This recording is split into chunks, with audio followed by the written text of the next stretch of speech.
Okay, so I kind of wanted to show this off because it's something I've been kind of screwing around with a little bit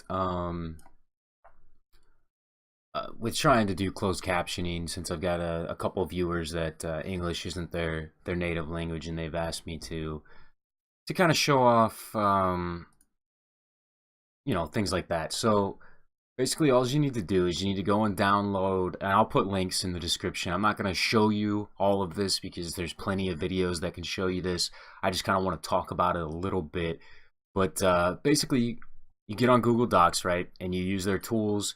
You go to their voice typing. You download a virtual cable called VB Audio. I mean, I can kind of show you that right now. I'll pull that site up real quick. VB Audio virtual software virtual cable, right?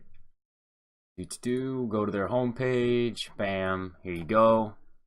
There's their homepage. Using two different browsers right now. I wouldn't use Google Docs outside of Chrome because it probably won't work for you.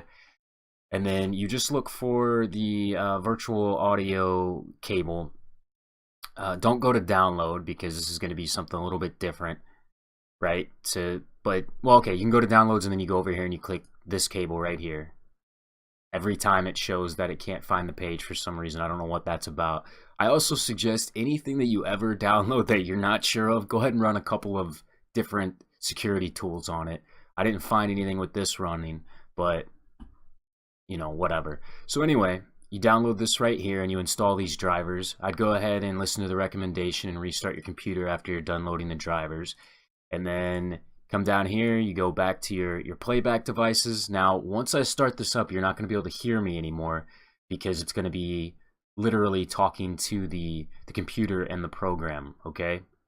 The video I'm going to run is the one that I just most recently posted. Hey, I'm Wit, and today we're looking... Right? So I'm sure you've seen that and you're bored of it. So then we just go ahead and we click this over, and now you're not going to hear me.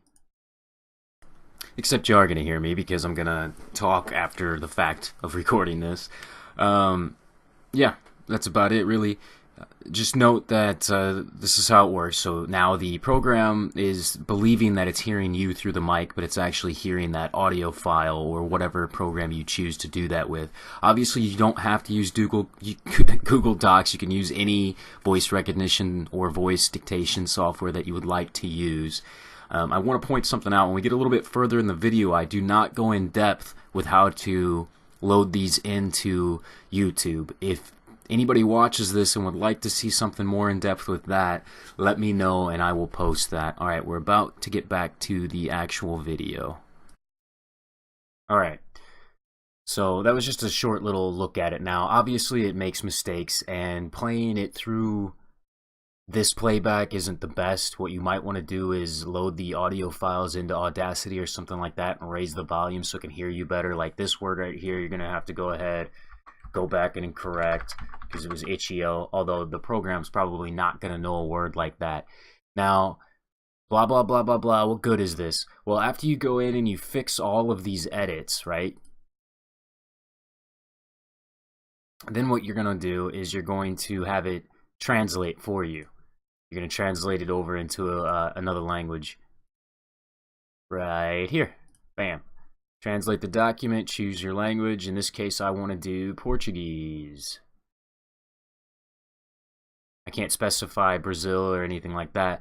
Now, okay, so even if this was completely perfect, you realize that some English words, phrases, slings don't translate over into other languages.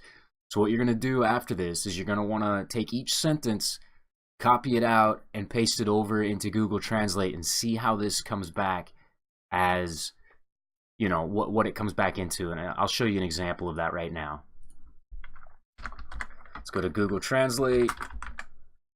This isn't perfect by any means, but if you're not bilingual, it helps. The dude walked down a long hallway, right? Okay, now we'll switch this over to Portuguese okay, yeah. I normally use Opera, but when you're using anything Google, just use everything Google. Alright, let's copy this one over. Now, I know this is going to be a little bit boring for most of my current subscribers, but, I have to have a little bit of something. The guy walked down a long corridor. Actually, I think that was pretty good. Okay, so in this case, that would be fine to use. They would understand what you're saying. It's not exactly the same, but whatever. But sometimes it will change hallway into, doorway or whatever. In this case, it's corridor, guy is dude. But if it changes up something and it doesn't come out making sense, like the Max Payne one I did when we were doing the lore sections of the most recent Max Payne one, and it was reading the stuff about the Vikings and the end of the world or whatever. It was coming out way different, so you need to go back in on the English side and try to change it into words that are a little bit more direct or understanding, and then when you translate it over, it makes more sense. Now, is this really feasible for you to do in every single video? No. If this is your job, though, and you are a bilingual person, this will help you out a lot. It'll save you a lot of time doing it this way. But if this is just like on gaming videos, like for me, this is something that is going to take forever to do in each video, especially when they're up around 20 minutes long. Because at this point, here, I'll show you the very next step that you would have to go into to get it in the video on YouTube, right? So, bam. We're at YouTube. You'd go here to your subtitles and your closed captioning. Already has English as automatic. You can leave that if you like. But I wouldn't recommend using YouTube's because, well, here, I'll just show you. Alright, hey, I'm Wit, which is fine, whatever, it doesn't spell it correctly. And today we're looking at Intercut. It is a game, right? That's not anything I said here. I don't know why we can't hear this version, but, oh yeah, I do, I forgot to, I chose the wrong speaker, that's why. Okay, we got this correct, this one. Bam. Okay. Alpha state. It's available on. All right. Hey, I'm Wit, and today we're looking at Intercut. It is a game that is in a pre-alpha state. It's available on Itch.io. I don't know. Okay, so they put a cuss word in there, right? So you have a couple options here as well on what you can do, right? You can go ahead and download the file. Download complete. Let's open that sucker up. Bam. Let me pause this so you're not hearing me double. And you could go through on each one of these and leave these timestamps as they are, correct the English, and then create the translated version if you would like. And all I mean by options here is you could download that file and then you could put you could correct the English there and then also correct the translations there and use those timestamps and then re-upload the file on the previous page that we were looking at. That's it there. Sorry for the confusion on that.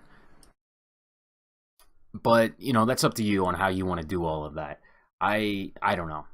To me personally, it's a pain in the butt, but I did show you one way to do it. Hopefully this helps somebody out there. If this isn't too in-depth, if you want something in-depth, I guess you can search around online and try to look for something better, or do the best thing in the world and figure out some of it on your own. That way, it'll be more, you'll understand it better that way than having somebody hold your hand and show you the whole way.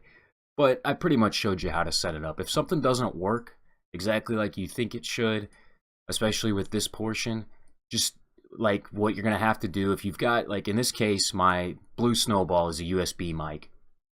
Your computer is not going to look at this, even though you set it as default. When you do this, it may not recognize all of that, and it'll still be trying to read through this.